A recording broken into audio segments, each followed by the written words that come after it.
Akkam jirtan hordoftoota maatii Gullalleewud oduulee waqtaawaa ijoo dubbii Oromoo biyya keessaaf alaa yeroon isin biraan gaa tureef gaa jirudha. Kanneen maatii Gullalleewud hin ta'in gamanumaan like, share, subscribe gochuun nu hordofaa.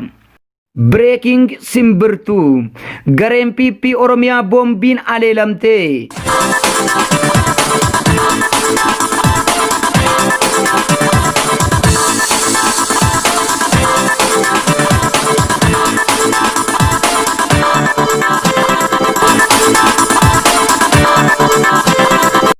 Gareen PP Oromiyaa walgayii Oromoo Amaaraa Jimaataa fi Sanbata dura darbe naannoo Amaaraa magaalaa Baardaar irratti hirmaatuuf yaalee ture.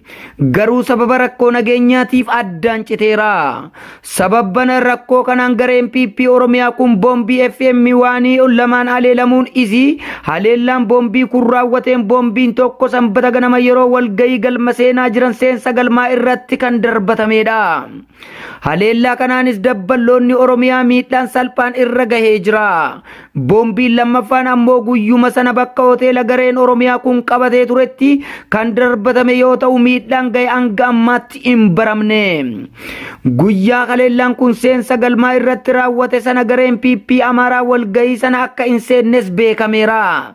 Namoota waraqaa qorannoo dhiyeessuuf garas deeman keessaa tokko Biraanuu Magarsaa Leenjisoo PhD yoo ta'u miidhaan akka irra hin qaqqabne FSM mirkaneeffateera. Haleellaan boombii PP Oromiyaa irra gahe kun rifaatuu guddaa kan uume yoo ta'u yeroo ammaa icciitiin guddaan qabamee jira. Namootiin garee PP Oromiyaa keessa turan hedduun isaanii hanga guyyaa har'aatti naasuuf rifaatuu keessaa ba'uu akka hin dandeenye hubatameera.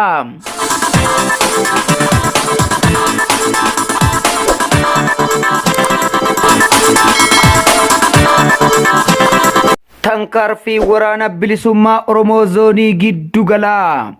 Irree fi gaachenni uummata Oromoo woboon zoonii giddu galaa lixa shaggar keessa sossoo guyyaa kardhaa ganama sa'a tokkoof walakkaa irratti aanaa middaa qaanyii ganda garaadootti humni furgaatu risaa hora bidiruu haxxee hidhuun humna waraana bilisiginaa fi milishoota gorsa kennamanii fi didanii qonnaan bultoota dararaa fi qabsoo bilisummaa Oromoo dura dhaabbatan haleeluun 27 ajjeesee 7 yoo madeessu meeshaa hiikeemmii 7 rasaasa 547 ochuu waraanaa 11 fi meeshaalee waraanni PP baatee jirtu hedduu diinarraa hiikuu mooraa qabsoo bilisummaa Oromootiif galii godhee jira. Lolli bilisummaa Oromiyaaf taasifamu walabummaa Oromiyaan qofa deebii argata diina adabuun jabaatee itti fuufa. Ammajjii 18 2021 injifannoo waraana bilisummaa Oromoo koonyaa lixaa. Irree fi gaachenni uummata Oromoo woboon godina Matakkal aanaa Dibaaxii ganda qorqaa iddoo addaa Tulluu Diimtuu jedhamutti gaafa ammajjii 16 2021 ganama keessa sa'aatii 11 lookaal taayimii waraana shiftaa Itoophiyaa kan ispeeshaal kumaandoo ofiin jettu uummata dararaa hidhaa mana gubuu fi nama ajjeesuun beekame maqaa Oromoo sakattaana jedhuun osoo bosona keessa socho'u waraanni bilisummaa Oromoo hattee hidhuun nama 20 battalatti ajjeesee 45 ol madoo taasiseera. Reeffa ishee funaannachuuf helikopterii gaafachaa jiru. Diina haleeluun hanga Oromiyaan bilisoomtutti itti fuufa injifannoon uummata Oromootiif gadaan gadaa xumura gabrummaati.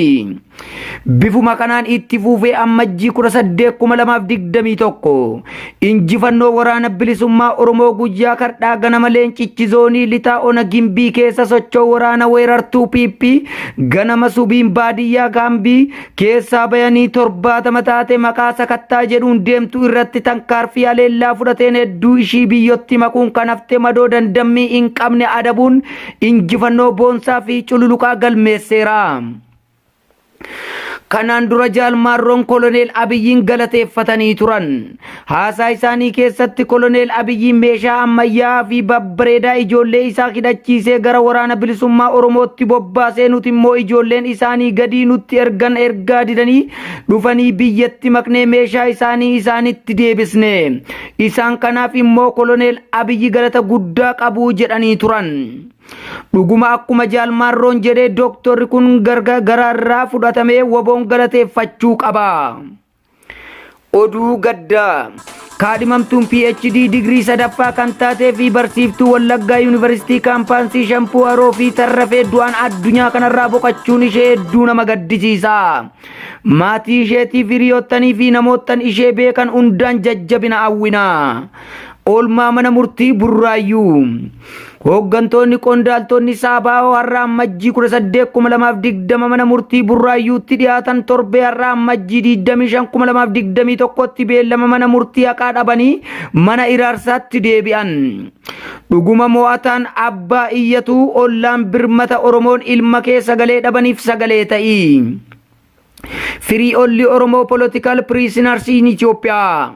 Breaking simbirtu gareen PP Oromiyaa boombiin aleelamte. Gareen PP Oromiyaa walgayii Oroo Amaaraa Jimaataa fi Sanbata dura darbe naannoo Amaaraa magaalaa Baardaar irratti hirmaatuuf yaalee ture. Garuu sababa rakkoo nageenyaatiif addaan citeera. Sababban rakkoo kanaan gareen PP Oromiyaa kun boombii FM waanii lamaan aleelamuun isii haleellaan boombii kun raawwateen boombiin tokko Sanbata ganama yeroo walgayii galma seenaa jiran seensa galmaa irratti kan darbatamedha. Haleellaa kanaanis dabballoonni Oromiyaa miidhaan salphaan irra gahee jira. Boombiin lammaffaan ammoo guyyuma sana bakka hoteela gareen Oromiyaa kun qabatee turetti kan darbatame yoo ta'u miidhaan gahe hanga ammaatti hin baramne. Guyyaa haleellaan kun seensa galmaa irratti raawwate sana gareen PP Amaaraa walgahii sana akka hin seennes beekameera. Namoota waraqaa qorannoo dhiyeessuuf garas deeman keessaa tokko Biraanuu Magarsaa Leenjisoo PhD yoo ta'u miidhaan akka irra hin qaqqabne FSM mirkaneeffateera. Haleellaan boombii PP Oromiyaa irra gahe kun rifaatuu guddaa kan uume yoo ta'u yeroo ammaa icciitiin guddaan qabamee jira. Namootiin garee PP Oromiyaa keessa turan hedduun isaanii hanga guyyaa har'aatti naasuuf rifaatuu keessaa ba'uu akka hin dandeenye hubatameera. Gullalleewwan oduulee waqtaawaa ijoo dubbii Oromoo biyya keessaaf alaa yeroo yeroon isin biraan gaa tureef gaa jirudha. Kanneen maatii Gullalleewwan hin ta'in gamanumaan like, share, subscribe gochuun nu hordofaa.